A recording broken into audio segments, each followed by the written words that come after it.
Señor presidente, señorías, una obra ya canónica en materia de terrorismo, el Diccionario Terrorismo, de José María Venegas.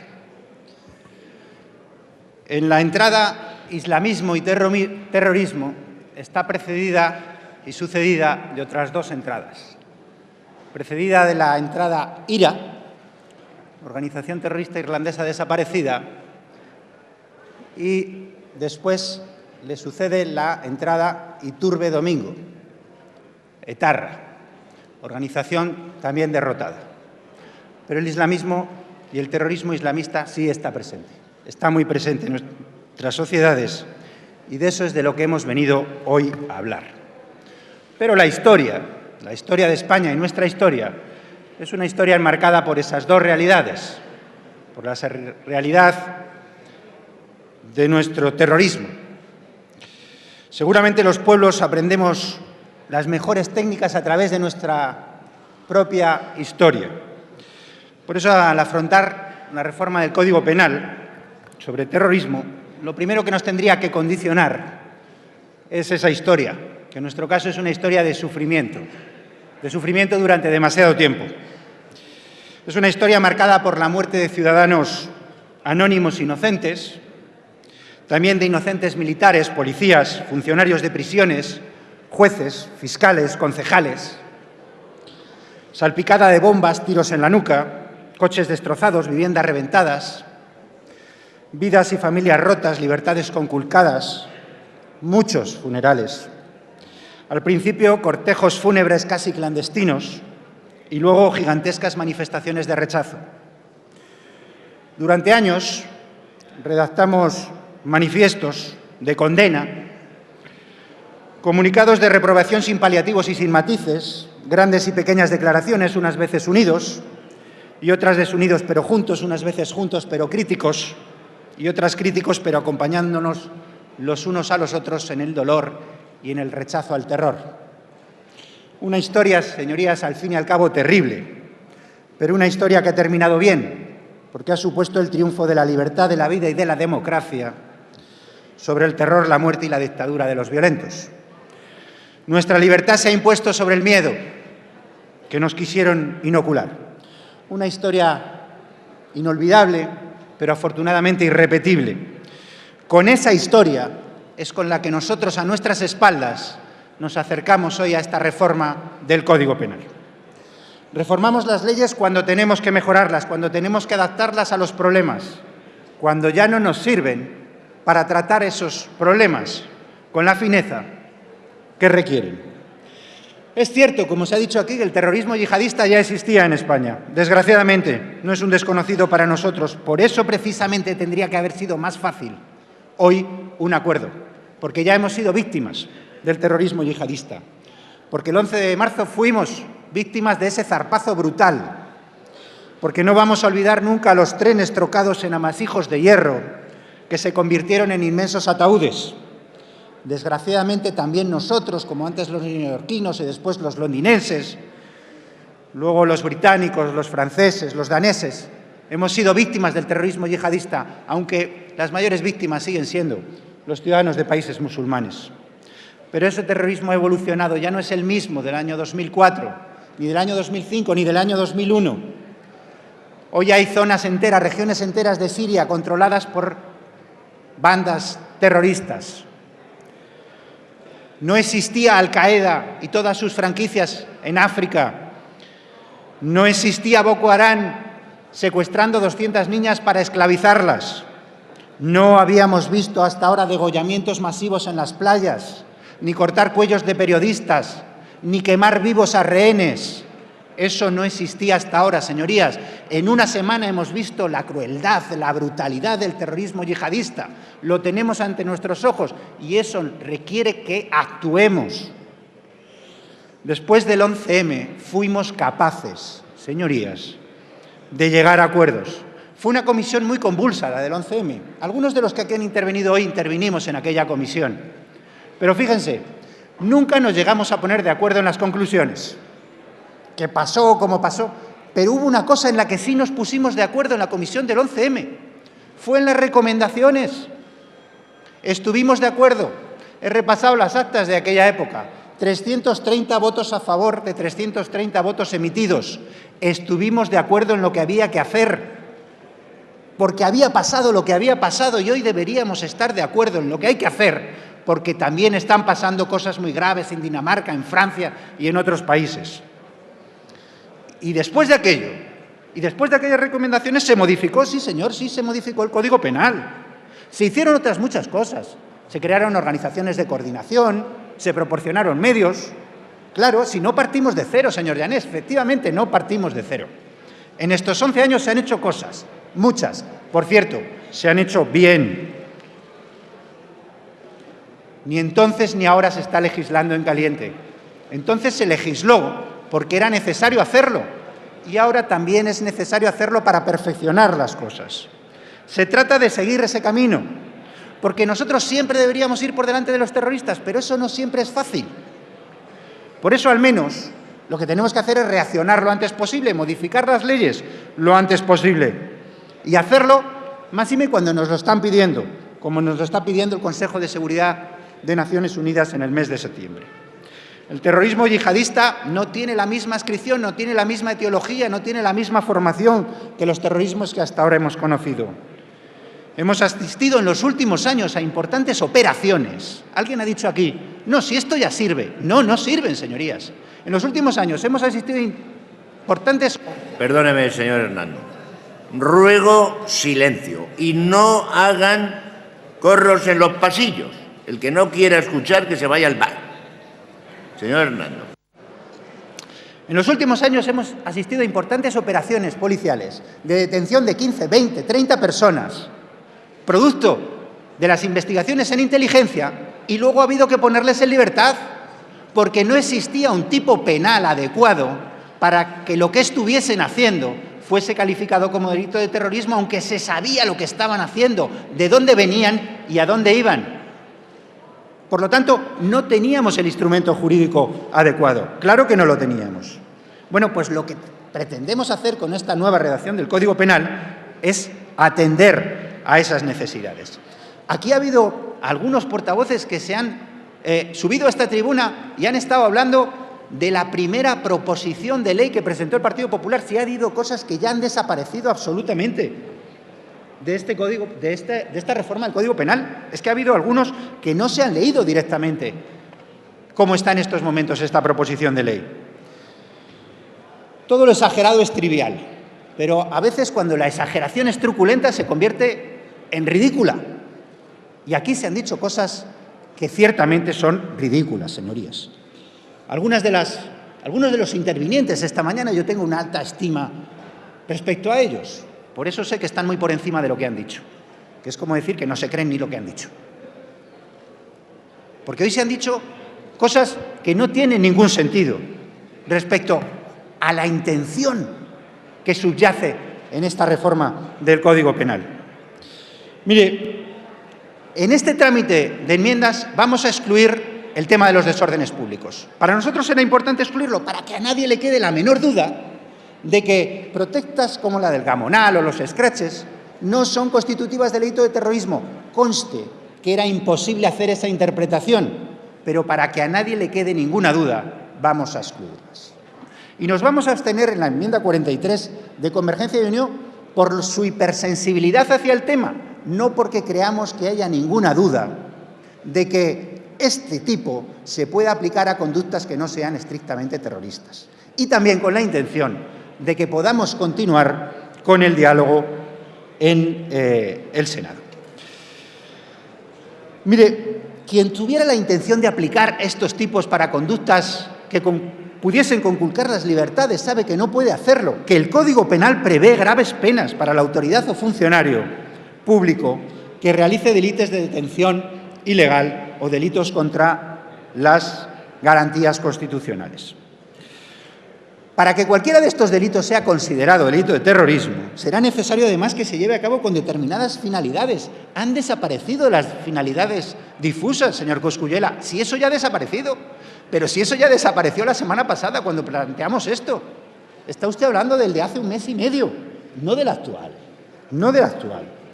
Por cierto, Las finalidades que se acogen en esta ley ya están en el Código Penal, ya cuentan con una construcción o interpretación jurisprudencial, están previstas y además están previstas en el artículo 1 de la Declaración Marco del Consejo de Europa del año 2002. No estamos alterando nada. Cuando se dice de alterar gravemente la paz pública y se dice que ese es un concepto muy grave, no, si eso ya existe en nuestra legislación, si eso ya lo ha interpretado suficientemente el Tribunal Constitucional, que ha configurado un concepto de terrorismo sobre la base del propósito de difundir determinadas situaciones de inseguridad, sobre la reiteración de las actividades terroristas con una capacidad intrínseca de producir terror. Hay un aspecto de esta reforma en el que quiero detenerme, porque se han dicho muchas cosas acerca de la posición de mi grupo en este tema. La prisión permanente revisable fue aprobada en solitario por el Grupo Parlamentario Popular el pasado 21 de enero y ahora se encuentra en el Senado. Y fue precisamente una de las causas por la que los diputados del Partido Socialista votamos en contra de esta reforma. Por cierto, no todos los que dicen oponerse votaron en contra, algunos porque no estaban, porque directamente consideraron que tenían cosas más importantes. Pero mire, nuestra oposición a la prisión permanente revisable ha motivado que se suprima del texto de esta proposición de ley la atribución de esa pena de prisión permanente revisable a los delitos de terrorismo en los que se causa muerte a una persona, sustituyéndola por una referencia concreta. No es una referencia indeterminada, es una referencia concreta, porque la pena privativa de libertad máxima solo hay una, no hay 21, hay una. Por lo tanto, hay determinación, hay concreción. Pero la aprobación de esta ley por sí misma no supondría la pena privativa de libertad revisable, ¿no? No. Lo será en todo caso cuando se apruebe finalmente el Código Penal, como ocurrirá, por cierto, con el resto de asesinatos agravados. No era muy razonable, señorías, que a un ciudadano, que a un terrorista que entra en un supermercado y roba en el supermercado y pega 4 tiros y mata a 4 personas, se le aplicase en esta arquitectura la pena máxima de prisión permanente revisable, y si ese mismo entraba en el supermercado y lo volaba por los aires, le aplicásemos una pena de 30 años. Si nosotros hubiésemos conseguido convencer al Partido Popular de eso, hubiésemos hecho un destrozo legal absoluto, porque en esta arquitectura esto era necesario. Si se aplicaban a los asesinatos agravados comunes, se tenían que aplicar a los asesinatos agravados de terroristas. Para nosotros, señorías, esta reforma es el primer producto de un acuerdo más amplio al que ahora me he referido. Y ese acuerdo incluye una discrepancia importante del Partido Socialista respecto a la pena de prisión permanente revisable. En ese acuerdo no hemos querido apartar la discrepancia, ni aparcarla, ni soslayarla. La hemos integrado. Esa diferencia está incluida en el pacto, en el acuerdo y asumida por las partes, reconociendo ambos que el cambio futuro de esa pena por la máxima pena privativa de libertad no afectará a la vigencia del acuerdo. No hay condición resolutoria, por lo tanto, no la hay. Al revés, no se resuelve nada. Es la grandeza de la política en este caso, señorías, la que nos permite integrar esa diferencia. Miren, creo que la capacidad para asumir diferencias e integrarlas en orden a conseguir un fin superior es una de las virtudes que estamos perdiendo en la actualidad, en un momento en el que vamos a tener que hacer mucha política. Quizás en trances como estos deberíamos, en lugar de pensar en un titular o en un tuit, recordar la capacidad para el acuerdo que desarrollaron nuestros antecesores en estos escaños durante la transición. Algunos hoy aquí lo han calificado del régimen del 78, seguramente al que es el mejor y más exitoso pacto de convivencia de la historia de España. Bueno, pues aquellos que venían de universos políticos absolutamente contrarios fueron capaces de integrar las diferencias, haciendo política, y esta es una de las virtudes y de las grandezas de este pacto. Miren, doy paso ahora la última parte de mi intervención, y no sería honesto hacerlo si no nombrase el acuerdo para afianzar la unidad en defensa de las libertades y en la lucha contra el terrorismo suscrito con el Gobierno. Nosotros suscribimos, como se ha dicho, el Pacto de Madrid, el Pacto de Ajurianea, el Pacto por las Libertades y contra el Terrorismo del año 2000 y ahora también hemos suscrito este. Impulsamos y suscribimos este pacto en un contexto político determinado, tras unos asesinatos en París, tras unos asesinatos también la semana pasada en Dinamarca. Porque, señorías, tiene sentido manifestarse unidos bajo el mismo lema y compartiendo idénticas repulsas si luego esta unidad inicial se queda en una solemne declaración.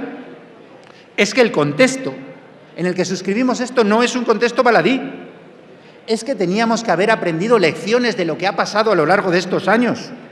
Es que promovimos el pacto del 2000, porque en ese pacto lo que dijimos es que estuviésemos en el Gobierno o en la oposición, nos queríamos corresponsabilizar de la política antiterrorista y así lo hemos vuelto a hacer. Nosotros sí, porque nosotros somos la izquierda que quiere responsabilizarse de las cosas importantes del Gobierno de España, estemos en la oposición o en el Gobierno.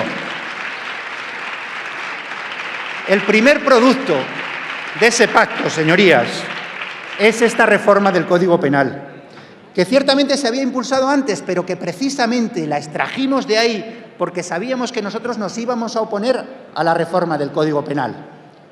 Y le dijimos al Gobierno y al Partido Popular, vamos a intentar llegar a un acuerdo en este tema que es vertebral. Y accedieron a hacerlo.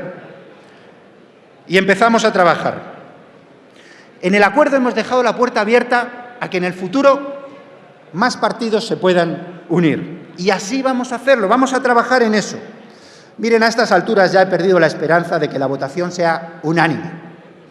Nos hubiese gustado que hubiese sido casi unánime, aunque va a ser claramente mayoritaria, porque parece que las posiciones son irreconciliables. Si con una palabra pudiera traspasar el muro de la incomprensión en estos momentos, de la cacofonía, del distanciamiento respecto a esta ley, les aseguro que la pronunciaría, pero me da la impresión que una palabra no será suficiente para eliminar las trascendentales diferencias. Permítame, entonces, intentar saltar el muro de la discrepancia con una idea que creo que nos puede unir más allá del sentido de nuestros votos. Porque si compartimos ideas esenciales, otras reformas y otras iniciativas, en el futuro podrán recuperar el consenso y a mí eso me parece importante. Algunos se preguntarán, ¿por qué tanta insistencia en esto de la unidad? Miren, esto es muy importante, la unidad frente al terrorismo, porque ha sido una de las claves del éxito. Lo intentamos en la ley de víctimas del terrorismo y lo conseguimos a pesar de las diferencias. Solo hubo una abstención. En la ley de víctimas del terrorismo solo hubo una abstención.